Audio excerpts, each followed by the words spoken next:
Paul Mario Day, the untold story of Iron Maiden's original singer, his life, legacy, and music. A legendary voice in the world of metal music has fallen silent. Paul Mario Day, the original lead singer of the iconic metal band Iron Maiden, has passed away at the age of 69. The news of his death, which occurred at his home in Australia, was shared by Andy Scott, the guitarist of The Sweet, on the band's Facebook page. This announcement has sent shockwaves through the music community, leaving fans and fellow musicians in mourning. Paul Mario Day was a pivotal figure in the early days of Iron Maiden. He joined the band in December 1975, alongside bassist Steve Harris. However, his tenure with the band was short-lived. Day was dismissed in 1976 due to what was perceived as a lack of stage presence. Despite this setback, Day's impact on the band's formative years cannot be overlooked. In a 2019 interview with Power of Metal, Day reflected on his time with Iron Maiden, stating that the band was just starting out and that Steve Harris had a clear vision for their future. Iron Maiden at that time were nothing, honestly. It was the beginning. Everyone had to start from zero. That was when I was in the band. That was their 0 point. What Steve Harris was doing was trying to make the band big. He knew what he wanted, Day shared, but here's where it gets controversial. Day's departure from Iron Maiden didn't mark the end of his connection to the band. Years later, he found himself in a dispute over the song Strange World, which was released in 1980. Day claimed he co-wrote the track but was not given proper credit. Although he stated in 2019 that the issue had been resolved, the controversy highlighted the complexities of songwriting credits in the music industry. After leaving Iron Maiden, Day continued to make his mark in the music world. He went on to front several bands, including More, Wildfire, and the 80s glam band The Sweet. His contributions to these bands further cemented his legacy as a talented vocalist. More, in particular, released a heartfelt statement on their Facebook page, expressing their sadness over Day's passing and acknowledging his significant role in the new wave of British heavy metal, NWOBHM. And this is the part most people miss. Day's influence extended beyond his vocal talents. His ability to adapt and continue contributing to the music scene, even after leaving a band as iconic as Iron Maiden, is a testament to his dedication and passion for music. As we remember Paul Mario Day, it's important to reflect on the legacy he leaves behind. His contributions to the metal genre and his unwavering dedication to his craft will continue to inspire future generations of musicians. But what do you think? Was Day's dismissal from Iron Maiden a missed opportunity for the band, or was it a necessary step for their eventual success? Share your thoughts in the comments below, and let's keep the conversation going. Paul Mario Day, Iron Maiden's original singer, NWOBHM legend, dies at 69. Full legacy revealed. A heavy metal legend has left us. The music world is mourning the loss of Paul Mario Day, the original lead singer of the legendary heavy metal band Iron Maiden, who has sadly passed away at the age of 69, as confirmed by his family. Day was the first of 4 vocalists to take the helm of this iconic band, having been invited to join Iron Maiden in 1975 by bassist Steve Harris when he was just 19 years old. However, his time with the band was short-lived. He departed after only 10 months, with some suggesting he didn't possess the required energy and charisma for the role.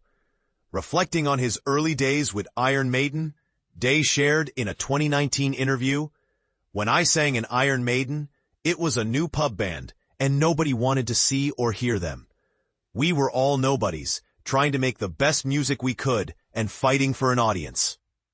This candid statement highlights the struggles many artists face in the early stages of their careers, often overlooked until they achieve fame. After leaving Iron Maiden, Day continued to make his mark in the heavy metal scene by leading British bands More and Wildfire throughout the 1980s. He later joined the glam rock pioneer Sweet as their lead vocalist during their comeback tour in 1985. In a heartfelt tribute, More stated on social media, Paul was a huge part of the NWOBHM, new wave of British heavy metal. From his time in an early version of Iron Maiden, and of course his fantastic performance on the Warhead album, Day was not just a musician.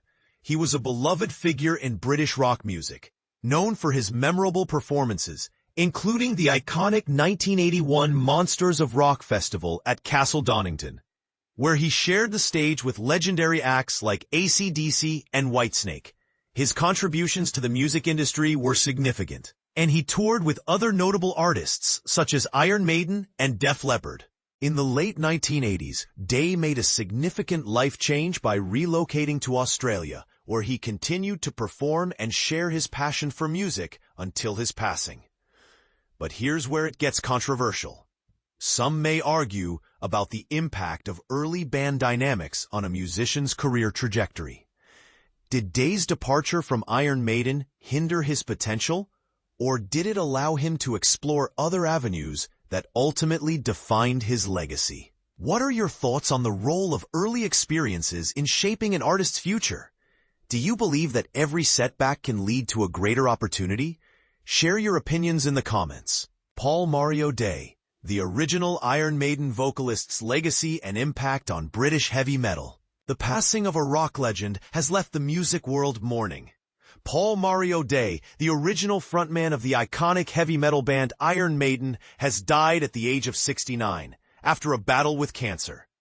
His presence in the early days of the band helped shape the sound and spirit of the new wave of British heavy metal, a movement that would go on to influence countless musicians worldwide. Day's journey with Iron Maiden began in late 1975 when he was recruited by the band's visionary bassist, Steve Harris. The group's first live performance took place on May 1, 1976, at a venue in Poplar, London, followed by a residency at a pub in nearby Stratford. Despite his initial success, Day's tenure with the band was short-lived. He left after 10 months, reportedly due to concerns over his stage presence and charisma. This decision paved the way for a series of vocalists, including Dennis Wilcock and Paul Di'Anno, before the band found its enduring voice in Bruce Dickinson. Reflecting on his departure from Iron Maiden in 2019, Day shared a candid and emotional account. "Steve was telling me, you've got to be more engaging, more commanding, more of a hero," Day recalled. "I agreed with him, but I just didn't know how to achieve that. For about 3 months, I was given a chance to improve, but I couldn't figure out how to do it. Ironically, the hardest moment of my life turned into the most valuable lesson.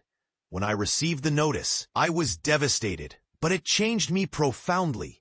At the time, Iron Maiden was still a fledgling band, and Steve Harris was determined to turn them into a global phenomenon." Day acknowledged, "Iron Maiden was nothing back then, but Steve had a vision. He knew exactly what he wanted, and he got it. They became one of the biggest bands in the world, and although it was painful to leave, I learned a lot from that experience. I channeled those emotions into my music, and it made me a better performer." After leaving Iron Maiden, Day went on to form the heavy metal band More in 1980, which lasted until 1982. During this period, More played at the legendary Monsters of Rock Festival in Donington in 1981, and even supported Iron Maiden on their 1981 Killers tour. Later, Day joined the band Wildfire, and eventually became the lead vocalist for the reformed glam rock group Sweet.